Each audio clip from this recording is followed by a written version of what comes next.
2 கொரிந்தியர் 12ஆம் அதிகாரம் 9ஆம் வசனம்.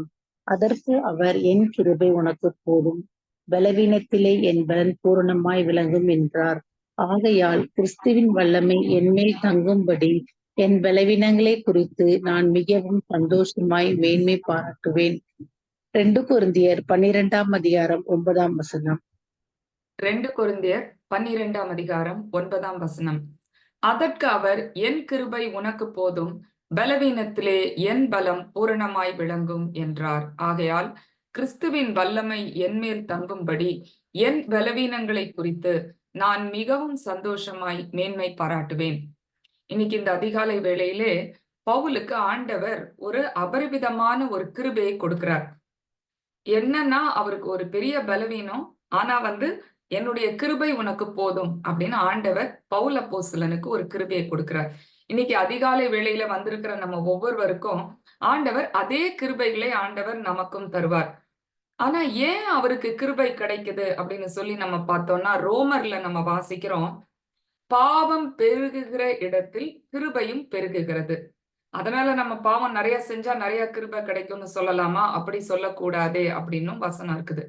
சோ பாவம் பெருக பெருக, ஏன்னா நம்ம ஆண்டவரிடத்துல மன்னிப்பு, உள்ளத்தின் ஆழத்திலிருந்து நம்ம மனம் திரும்பி ஆண்டவரிடத்துல மன்னிப்பு கேட்கும் போது அந்த இடத்திலே கிருபையும் பெருகுகிறது. அந்த அர்த்தத்துலதான் நம்ம அதை பார்க்கணுமே வெளிய, எவ்வளவு வேணா பாவம் செய்யலாம், அப்ப எவ்வளவு வேணா கிருபை கிடைக்கும்னு கிடையாது. அந்த பாவத்து நிமித்தம் நம்ம மனம் நொந்து மனம் திரும்பி ஆண்டவரிடத்துல வரும் பொழுது அவருடைய கிருபையும் நமக்கு கிடைக்கிறது. சோ பவுல் அப்போஸ்தலருக்கு கிருபை கிடைக்கிறதுனா என்ன பாவம் பண்ணிட்டாரு? இந்த 2 கொரிந்தியர் 12ஆம் அதிகாரத்துல என்ன பாவம் பண்ணாரு அப்படின்னு சொல்லி பார்த்தோம்னா, பவுல் ஒரு பரிசேயனாக இருக்கிறாரு. அதே போல அந்த காலத்துல வேத பாரகர் பரிசேயர் செய்த அதே பாவத்தை சவுல் பவுலாக மாற்றப்பட்ட பிறகும் அவரே தன் அறியாமையே செஞ்சுட்டார். அதுதான். ஆனா பாவத்தை அவர் உணர்ந்து அறிக்கை செய்கிறார்னு சொல்லி நம்ம பாக்குறோம். வேத பாரகர் பரிசேயர்லாம் அதை உணரவே இல்லை கடைசி வரைக்கும். நான் அப்படி, நான் இப்படி, நான் வாரத்துல 2 நாள் நான் உபவாசம் பண்றேன், நான் காணிக்கை இப்படி போடுறேன், நான் அவன மாதிரி இல்ல, இவன மாதிரி இல்ல அப்படின்ட்டுலாம் சொல்றாங்க. லைட்டா இந்த இடத்துல என்ன ஆகுதுன்னா, பவுலும் கொஞ்சம் அந்த மாதிரி சொல்ல ஆரம்பிக்கிறார். ஆனா சொன்னாலும் அதுக்குதான் ஒரு தண்டனையும் கிடைக்குது. அந்த பாவம் பெருகினால அந்த இடத்துல மனம் திரும்பி பவுல் வரும் பொழுது அந்த இடத்துல இந்த கிருபையும் கிடைக்கிறது அப்படின்னு சொல்லி நம்ம பாக்குறோம். சோ என்ன பாவம் பவுல் செய்யறாரு, அதை என்ன அறிக்கை செய்கிறாரு அப்படின்னு சொல்லிதான் நம்ம இன்னைக்கு பார்க்க போகிறோம். அதே 2 கொரிந்தியர் 12ஆம் அதிகாரத்துல மேன்மை பாராட்டி புத்தியினனானேன் அப்படின்னு சொல்லி சொல்றாரு. அதாவது தெரியாம நான் நம்ம என்ன சொல்றோம், சில சமயம் ஒரு தப்பு பண்ணிட்டு, ஐயோ நான் ஏன் தான் இப்படி பண்ணேனோ தெரியலையே, இப்படி புத்தி கெட்டு நான் செஞ்சுட்டேனே அப்படின்னு நம்ம சொல்ற மாதிரி பவுலுக்கு நல்லா தெரியும் அப்படி பண்ணக்கூடாதுன்னு. ஆனா மேன்மை பாராட்டி, அதாவது பெருமை பாராட்டி, புத்தீனமா இப்படி ஒரு காரியத்தை போய் நான் செஞ்சுட்டேனேன்னு சொல்லி பவுல் உணர்ந்து பாவ அறிக்கை செய்கிறார். மேன்மை பாராட்டி புத்தியினனானேன். ஆனா அதுக்கு ஒரு காரணம் சொல்றாரு. அதுக்கு ஒரு காரணமும் இருக்குது. இதற்கு நீங்களே என்னை பலவந்தம் பண்ணினீர்கள். யார் வேணாலும் நம்மள பாவம் செய்ய பலவந்தம் பண்ணலாம், தூண்டலாம். ஆனா பண்ணிட்டோம்னா கடைசியில முள்ளு யார குத்தும்? நம்மளதான் குத்தும். நம்மள பலவந்தப்படுத்தினவங்க, ஐயோ அவங்க சொன்னாங்க, ஆதாம் சொல்லலாம், ஓ நீர் கொடுத்த ஏவாள் தான் இந்த பழத்தை தின்ன சொன்னானா, ஆனா நீதான்ப்பா இப்போ கஷ்டப்பட்டு நெத்தி வேர்வை செஞ்சு நிலத்துல விழுந்து நீ சம்பாதிக்கணும்னு ஆண்டவர் சொல்லிட்டாரு. ஏவாள் சொல்லியிருக்கலாம், நான் பண்ணல இந்த பாவத்தை, சர்ப்பம் தான் பண்ணுச்சுன்னு. ஆனா நீதாம்மா கஷ்டப்படணும், இந்த மாதிரி கற்ப வேதனைப்பட்டு நீ பிள்ளை பெறுவாய். சோ ஒருத்தர் ஒருவர் மேல அவங்க தாங்க, நான் நல்லாதான் போயிட்டு இருந்தேன், இவங்கதான் என்ன இப்படி பண்ணிட்டாங்க. நம்ம எவ்வளோ நேரம் எத்தனை முறை நம்ம அப்படி செய்யறோம், மத்தவங்க மேல பழிய போட்டு, அவங்க தாங்க என்ன இந்த மாதிரி பண்ண வச்சுட்டாங்கன்னு சொல்றோம். பண்ண வச்சாலும் பலவந்தம் பலவந்தம் பண்ணினார்கள், இதற்கு நீங்களே என்னை பலவந்தம் பண்ணினீர்கள்னு பவுல் கொரிந்தியர் திருச்சபை மக்களை பார்த்து சொல்லுகிறார். ஆனா அவங்க என்னதான் பலவந்தம் பண்ணாலும் அந்த முள்ளு பவுல தான் குத்திக்கிட்டு இருக்குது. சரி, அப்படி என்ன மேன்மை பாராட்டினாரு, அப்படி என்ன பெருமை பாராட்டினாரு பவுல் அப்படின்னு சொல்லி நம்ம பார்த்தோம்னா, மேன்மை பாராட்டுகிறது எனக்கு அடுத்தது அல்லவே அப்படின்னு ஆரம்பிக்கிறாரு. பெருமையே நான் படக்கூடாது அப்படின்னு சொல்லிதான் இந்த 2 கொரிந்தியர் 12ஆம் அதிகாரத்தை ஆரம்பிக்கிறாரு. நான் கிறிஸ்துவுக்குள் இருக்கிற ஒரு மனுஷனை காண்கிறேன். அவர் தன்னை பத்தி தான் சொல்றாரு. 3ஆம் வானத்துக்குள் எடுத்துக்கொள்ளப்பட்டாராம். மூன்றாம் வானத்துக்குள்னா எங்கேயோ பரலோகத்துக்கே எடுத்துக்கொள்ளப்பட்டிருக்கிறாரு. நிச்சயமா வந்து பாருங்க, ஒருத்தர் வந்து சாதாரணமா இங்க இருந்து மூன்ல போய் கால வச்சாலே, இல்லன்னா வேற ஒரு கிரகத்துல போய் கால வச்சா, அதெல்லாம் எவ்வளவு பெரிய கிரேட்டஸ்ட் அச்சீவ்மென்ட். பவுல் வந்து 3ஆம் வானத்துக்கே எடுத்துக்கொள்ளப்பட்டாராம். எடுத்துக்கொள்ளப்பட்டு அப்படியே போயிட்டாருன்னு கிடையாது. போயிட்டு திரும்பி வராரு. அப்போ அது எவ்வளவு பெரிய ஒரு காரியம். அத குறித்து ஒரு மேன்மை பாராட்டுகிற ஒரு காரியம் மாரி தான் அது. அதுக்கப்புறம் அந்த 3ஆம் வானத்துல போயிட்டு மனுஷர் பேசப்படாத பாஷைகளை எல்லாம் கேட்டாராம். கேட்டுட்டு திரும்பியும் பூமிக்கு இறங்கி வந்திருக்கிறாரு. அப்போ இந்த கொரிந்தியர் திருச்சபை மக்கள் ஒருத்தர் 3ல போய் லேண்ட் ஆயிட்டு வந்தாங்கன்னா, எத்தன மீடியா அவங்களுக்கு எவ்வளவு பேரு, புகழ், பெருமை. எல்லாரும் அவங்கள எல்லாத்துலயும் கூப்பிடுவாங்க. அட்வர்டைஸ்மென்ட் கூப்பிடுவாங்க. அதுக்கு இதுக்குன்னு பயங்கரமா புகழ் வந்துரும். ஆட்டோமேட்டிக்கா அவங்களுக்கு வந்து தலகர்வம் ஏறிக்கும் அந்த மாதிரி. அதே மாதிரி பவுல் வந்து பாருங்க 3ஆம் வானத்துக்கு போயிட்டு, அதுக்கப்புறம் போய் மனுஷர் பேசப்படாத பாஷைகளை எல்லாம் கேட்டுட்டு கீழ வந்த உடனே, கொரிந்தியர் திருச்சபை மக்கள் வந்து, "ஓ! நீங்க உங்கள மாதிரி ஒருத்தர பார்க்கவே முடியாதுன்னு" சொல்லி பயங்கரமா புகழ்ந்து அவருக்குள்ள ஒரு பெருமையை ஏற்றி விட்டார்கள். நெறைய இடத்துல பாருங்க, பவுலும் சீலா, பவுல், பர்னபாலாம் ஊழியம் செய்யும் பொழுது, அ ப இத வந்து மெர்க்குரி என்றும், ஜூபிட்டர் என்றும் சொல்றாங்களாம். மெர்க்குரி சின்ன கிரகம்னு சொல்லிட்டு, பர்னபாவ மெர்க்குரின்ட்டு, பவுல வந்து ஜூபிட்டர்ன்னு சொன்னாங்களாம். ஏன்னா, அவங்க கடவுள் பேர வச்சு பெரிய கடவுள்ன்னு அப்பல்லாம் பவுல் வந்து மயங்கல.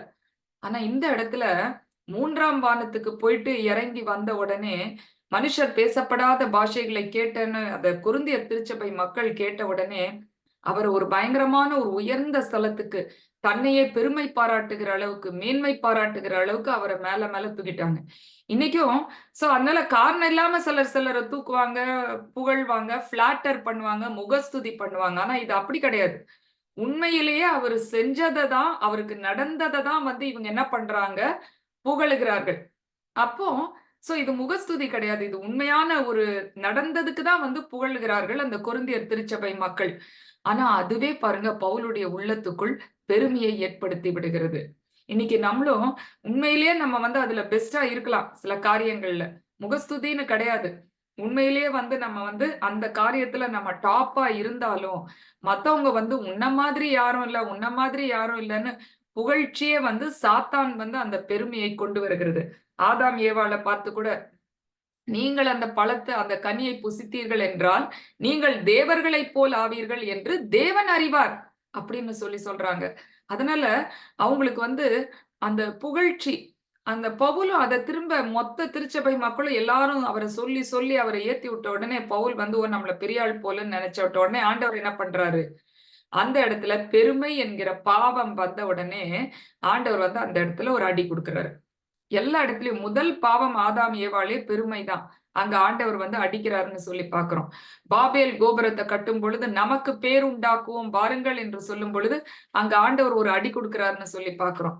இங்க வந்து பாருங்க, தன்னையே அறியாம பாவம் பவுல் இவ்வளோ ஊழியம்லாம் செஞ்சு நல்லவரா தான் இருக்கிறாரு. ஆனாலும் தன்னையே அறியாம இந்த ஜனங்கள் கொரிந்தியர் திருச்சபை மக்கள் அந்த சர்ச்சு ஜனங்கள் வந்து இவர பலவந்தப்படுத்தி, இவர ஃபோர்ஸ் பண்ணி பெரிய ஆள்ன்னு இவர நம்ப வச்சு, இவருக்குள்ள பெருமை உணர்வுகளை எல்லாம் குடுத்து, மேன்மை பாராட்ட குடுத்து, இப்போ அவர் மேன்மை பாராட்டிட்டார். முடிஞ்சு போயிடுச்சு. ஆண்டவர் என்ன பண்ணிட்டாரு? ஒரு முள்ள குடுத்துட்டாரு. அந்த முள்ளு வந்து பவுல குத்திக்கிட்டே இருக்குது. பவுலுக்கு வலிக்குது. அவரால தாங்க முடியல. இந்த முள் தன்னை விட்டு நீங்க கூடும்படிக்கு 3 முறை அவர் கடவுளிடத்துல வேண்டுதல் செய்திருக்கிறார். ஆனா வந்து ஆண்டவர் வந்து எடுத்து போடல. ஏன்னா, நான் என்னை மேன்மை பாராட்டாதபடிக்கு, அது என்ன பண்ணுதாம், அந்த முள்ளு வந்து பவுல வந்து குட்டி அடக்கி வைக்குதாம். சிலர் சொல்லுவாங்க பாருங்க, ஆட்டுக்கு வால அளந்து குடுக்குறாருன்ற மாரி, இவ்வளவும் பண்ணிட்டு கடைசில ஒரு முள்ள குடுத்துட்டாரு. அப்பதான் அந்த முள் இல்லன்னா இன்னைக்கு பவுல் வந்து என்ன விட்டா கெட்டி யாரு, என்ன விட்டா ஆள் யாருன்னு சொல்லி, அ த தன்னுடைய வானம் மட்டும் எட்ட கூட பேசி இருந்திருக்கலாம். ஆனா ஆண்டவருக்கு பவுல் மீது இருந்த அளவு கடந்த அந்த அன்பினால, அவருடைய ஆத்துமா நரகத்துக்கு போயிறக்கூடாதே இந்த பெருமை நிமித்தம். ஏன்னா பெருமை நிச்சயமா நரகத்துக்கு தான் தள்ளப்படும். லூசிஃபர் ஆகிய சாத்தானும் செஞ்ச முதல் பாவம் பெருமைதான். தான் வானத்துக்கு ஏணுவேன், வானத்துக்கு மேலாக என் சிங்காசனங்களை உயர்த்துவேன், உன்னதமானவருக்கு ஒப்பாவேன், நட்சத்திரங்களின் மத்தியிலே நான் வீற்றிருப்பேன்னு சொன்னும் பொழுது ஆண்டவர் என்ன சொல்றாரு? அதிகாலையின் மகனாகிய விடிவெள்ளியே உன்னை கீழே பாதாளத்திலே தள்ளி விடுவேன் அப்படின்னு ஆண்டவர் அவன தள்ளி விட்டுறாருன்னு சொல்லி பார்க்கிறோம். அந்த பெருமைன்னு இருந்தாலே டெஃபினட்டா ஏன்னா தேவனே பெருமை உள்ளவர்களுக்கு எதிர்த்து நிற்கிறார். ஆனா ஆண்டவர் பாருங்க பவுல் மேல வச்சிருக்கிற அந்த மிகுந்த கிருபை நிமித்தம் எதிர்த்து நிற்கல. ஏன்னா பவுல் வந்து அந்த இடத்துல ஒரு பாவ அறிக்கை ஜெபத்தை செய்கிறார். மேன்மை பாராட்டி புத்தியினனானேன். இப்ப லூசிஃபர் வந்து ஐயோ ஆண்டவர் கீழே தள்ளனோடனே ஐயோ தெரியாம நான் சொல்லிட்டேன் ஆண்டவரே, நான் வானத்துக்கு ஏறலாம் மாட்டேன், உன்னதமானவருக்கு நட்சத்திரங்கள் எல்லாம் எடுக்க மாட்டேன், இனிமே எப்பொழுதுமே உம்மை தூயர் தூயர் என்று ஓயாமல் உம்மை புகழ்ந்து கொண்டே இருப்பேன் அப்படின்னு ஒரு தாழ்மையின் ஜெபத்தை பண்ணியிருந்தா கூட அங்க வந்து அவன் தப்பிச்சிருப்பான். அதே மாதிரி ஆதாமும் ஏவாளும் கூட ஐயோ நாங்க தெரியாம இந்த சாத்தான் வந்து எங்களை நீ தேவனை போல அவன்னு சொன்னா, நாங்க அப்படியெல்லாம் கிடையாது, நாங்கள் நீர் படைத்த தூசியிலிருந்து படைத்தவர்கள், சாம்பலும் தூசியுமானவர்கள், எங்களை மன்னியும்னு சொல்லியிருந்த ஆண்டவர் வந்து அந்த இடத்துல கிருபை, பாவம் பெருக பெருக அந்த பாவ மன்னிப்பு கேட்க கேட்க அங்க கிருபையும் பெருகி இருக்கும். ஆனா அவங்க எல்லாம் யாரும் அப்படி பண்ணல, அதனால தண்டனை அனுபவிக்கிறாங்க. ஆனா பவுல் பாருங்க அந்த கிருபையை பெற்றுக்கொள்கிறார். பாவம் செய்கிறனாலதான் அங்க கிருபை பெருகுகிறது. ஆனா அந்த பாவத்துக்கு ஏற்ற அவர் என்ன சொல்லுகிறாரு? மேன்மை பாராட்டி புத்தியினனானேன். இதற்கு நீங்களே என்னை பலவந்தம் பண்ணினீர்கள். அது சொன்னாலும் சொல்லாட்டியும் இவர் தான் தண்டனை அனுபவிக்கணும். ஆண்டவர் அந்த முள்ள கொடுக்கிறாரு. ஆனா அது கூடவே என்ன பண்றாரு? அப்படிப்பட்ட ஒரு பாவ அறிக்கை ஜெபத்தை பண்ண உடனே ஆண்டவருடைய கிருபை பாவம் பெருகுகிற இடத்திலே அங்கு கிருபையும் பெருகுகிறது. என் கிருபை உனக்கு போதும், பலவீனத்திலே என் பலன் பூரணமாய் விளங்கும் அப்படின்னு சொல்றாரு. அவ்வளோ பலவீனமாக இருக்கிற பவுல் கூட ஆண்டவருடைய பலன் பவுல் சொல்றாரு. அதனால என்னுடைய இப்ப வந்து பாருங்க அந்த பெருமையெல்லாம் போயிடுச்சு. இப்ப பவுலுக்கு ஆண்டவருடைய கிருபை பெற்றுக்கொண்டவராக, பாவ மன்னிப்பு உடையவராக இப்ப என்ன சொல்றாரு? என்னுடைய பலவீனம் தான் இன்னைக்கு எனக்கு ஸ்ட்ரென்த்தே அப்படின்றாரு. ஏன்னா நான் பலவீனமா இருக்கிறனாலதான் இயேசு கிறிஸ்துவனுடைய பலன் எனக்கு கிடைத்திருக்கிறது. இன்னைக்கு நம்ம எத்தனை பேர் அப்படி சொல்ல முடியும்? நமக்கு என்னென்ன குறைவுகள் இருக்கிறதோ அதுதான் எனக்கு நிறைவு. ஏன்னா அந்த குறைவு இருக்கிறனாலதான் ஏசாமி வந்து அவர் என்னை நிறைவாக்குகிறாள்னா நானே என்ன நிறைவாக்கிக்கிட்டு இருப்பேன். அது அவ்வளவு எஃபெக்டிவா இருந்திருக்காது. சோ பவுல் அவ்வளோ பெரிய கமாலியலின் பாதத்துல படிச்சவர், அவ்வளோ சாதுரியம் உள்ளவர் பேச்சுல. அவர் பேசுனா வந்து எல்லாரும் கேட்கணும். அப்படி அவருடைய எத்தனை புதிய ஏற்பாட்டுல ஃபுல்லா அவருடைய நிருபங்கள் தான் இருக்குது நிறைய. இருந்தாலும் பவுல் வந்து பாருங்க உணர்ந்து சொல்லுகிறாரு. 2 கொரிந்தியர் 2ஆம் அதிகாரம் 5ஆம் வசனத்துல என் பேச்சும் என் பிரசங்கமும் என்ன சொல்றது? மனுஷனுடைய ஞானத்தினாலும் நயவசனிப்புள்ளதுமாயும் இராமல் ஆவியினாலும் பலத்தினாலும் உறுதிப்படுத்தப்பட்டிருக்கிறது. பரிசுத்த ஆவியின் பலத்தினாலதான் இன்னைக்கு நான் இவ்வளவு அருமையா பேசுறேன். பவுல் சொல்றாரு. மனுஷனுடைய ஞானமோ மனுஷனுடைய வசனிப்போ கிடையாது. சிலர் பாருங்க பேச்சு திறமை நல்லா அருமையா இருக்கும், நல்லா அருமையா மெசேஜ் கொடுக்கலாம், பிரசன்டேஷன் ரொம்ப அழகா இருக்கும் நம்ம கொடுக்கறது. ஆனா வந்து அந்த என்னதான் பேச்சு திறமை அந்த பிரசன்டேஷன் நம்மளுக்கு இருந்தாலும் இது வந்து ஆண்டவர் கொடுத்த அந்த ஆவியானவர் கொடுத்த பலத்தினாலதான் இது எனக்கு நடக்குது அப்படின்றத நம்ம வந்து சொல்லணும். அப்படி இல்லாம இல்லங்க I am a great speaker, நான் அப்படி பேசுவேன், எனக்கு இந்த மாதிரி அட்ராக்ட் பண்ண முடியும் கிரௌட, அதனால எனக்கு எந்தெந்த இடத்துல எப்படி எப்படி வாய்ஸ் மாடுலேஷன் பண்ணி எனக்கு பேச தெரியும், நான் வந்து அப்படி நான் இப்படின்னு நம்மளே பெருமைப்படுத்தி கொண்டிருந்தால் அங்க அடுத்தது ஒரு பெரிய முள்ளு நம்மளுக்கு கொடுக்கப்படும். அது குத்த குத்த ஐயோ ஐயோன்னு நம்ம கத்த வேண்டியதாயிரும்.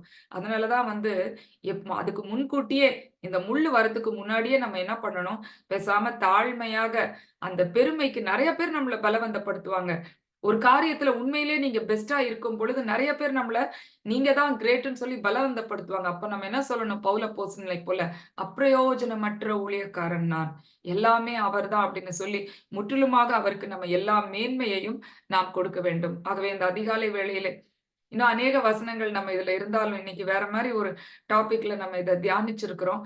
ஆண்டவர் நம்மோடு கூட பேசி நம்முடைய உள்ளத்திலே எப்பேற்பட்ட காரியங்கள் பாவங்கள் இருந்தாலும் அந்த ஆண்டவருடைய பாதத்துல வந்து நம்ம மன்னிப்பு கேட்டு நம்ம பவுல் அப்போஸ்தலனை போல புத்தீனமா இந்த காரியத்தை நான் செய்தேன் என்று கேட்கும் பொழுது அவருடைய அபரிவிதமான கிருபையை பெற்றுக்கொள்வோம், போதுமான கிருபையை பெற்றுக்கொள்வோம் என்கிற நம்பிக்கையோடு இந்த நாளுக்குள் நாம் கடந்து செல்லலாம்.